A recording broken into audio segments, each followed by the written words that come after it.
Hello, everyone. We are here at Rusted Sun Pizzeria to talk about how the rubric, the Lighthouse rubric, works. So, historically, we had a 4-point system that was green for a good school, orange for you're doing okay, struggling, but you're on the right path school, red for you're really not engaging in the process, and black for just not even involved. And based on that, when we first started talking to our coaches and to the people who would go out and visit with the schools, there was a lot of different variation about what it meant to be a green school and about what it meant to be a yellow school and a red school and so on, but primarily that green school. Now in research, what is very important is to have a very clear idea of when you say one thing, you mean the same thing across all different applications.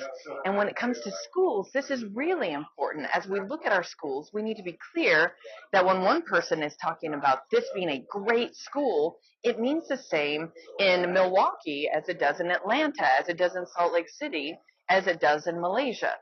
And so we knew that we needed to create a lighthouse rubric so that we could all be on the same page. Okay, let's back up. Let's go to pizza. All right, I love pizza. It's my very favorite. And I feel like I'm a connoisseur, you might say, of pizza. This is very hard to talk to you and not eat this pizza right now because it looks so wonderful. But to me, what I like about pizza might be very different than what someone else likes about pizza. And the fact that I come here to this great establishment might be something someone else might not choose. Why is that? Because our quality standards, what we want in a pizza, is different. So for me, I see the essential pieces of a pizza being the crust, the toppings, and the sauce. And I have very clearly defined components on what I want in both my crust and in my toppings and in my sauce. And by explaining this to you, this will help to identify how we have designed the rubric and how you can use it in the schools. Good. So let's take the example of crust. So the crust, a perfect crust to me, is consistently crisp and is cooked to a deep golden brown. That's perfection to me. If I find that, then great.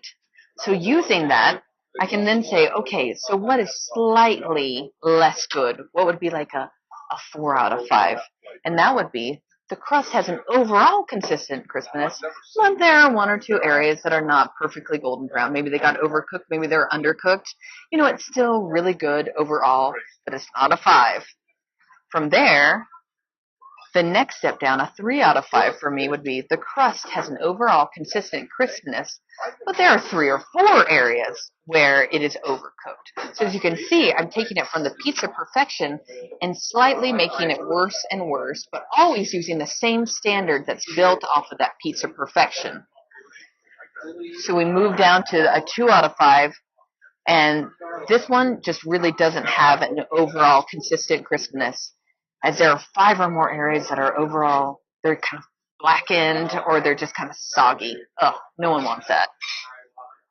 And then finally, the crust is not crisp. It is the opposite of good. It is just not consistent. It's not great. It's black. It's all black, which is what happens when I cook pizza at home. Or it's all soggy, which is what happens when I cook pizza at home. And so as you can see, there are different levels of variation within this. And using this, I can consistently determine how much I like, how much a pizza, what the quality is each. So then this allows me, whether I'm here at Rusted Sun, or if I'm at a Domino's Pizza, or if I'm at any pizza place across the world, I can know that I can set the same quality standards. And if someone was following me on my food blog, they would know that no matter where they found me, no matter how I rated that, that would mean something, and it would be a consistent something. And the same can be said about toppings and about the sauce. They would know, they would have a consistency, and so they too could rate things based on my scale if they wanted, and we can know that across the 2 reviews, we were doing the same thing and essentially getting at the same quality. So in a similar way, let's switch to talking about the rubric again. So what are the essential criteria for a Leader in Me school? What are the components that matter the very most?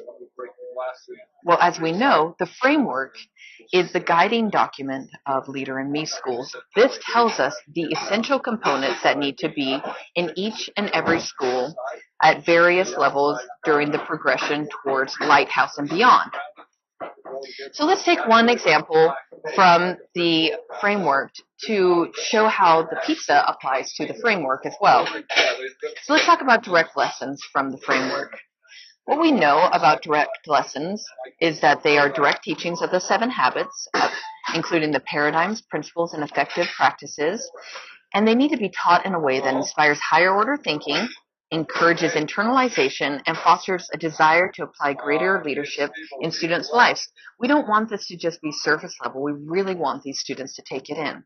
If those are the components that really matter to us, we too can set up a rubric around quality just like you can set it up for trust.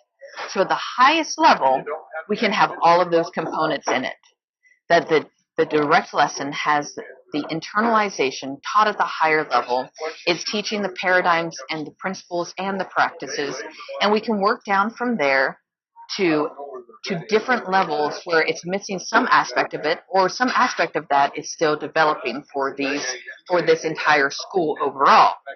This allows us to say, in one school, if we see a 3 for direct lessons, it means the same thing for me as a reviewer as it means for you, because we're all talking about the same essential components and criteria. How much have you got done? You started spraying?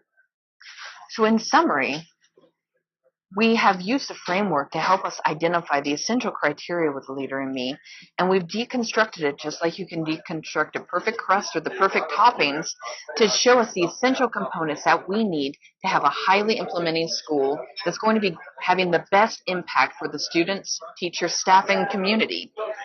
And for each level of the rubric, we've identified levels of implementation based on prioritizing the components within each criterion. What is the most important? What's really going to help drive the results in this school? And finally, we get to see if these critical components have a validity outside of the school, then we are all using them in the same way. We are aligning around what it means to have quality in our schools. And so the hope is a school that is in Milwaukee will be rated and judged in the same way that a school in Atlanta or Malaysia or California will be. And so in this way, we can have a standard around quality within our schools and implementation, and the schools can all use this to help them specifically move their development and growth in the Leader in Me process. So in the end, what my number means from 1 to 5 is it allows me to know that the quality always means something based on the criteria that are the most important to me and the components within that criteria that matter the most to give me this epically delicious piece of pizza. 5. Delicious. Bye, y'all.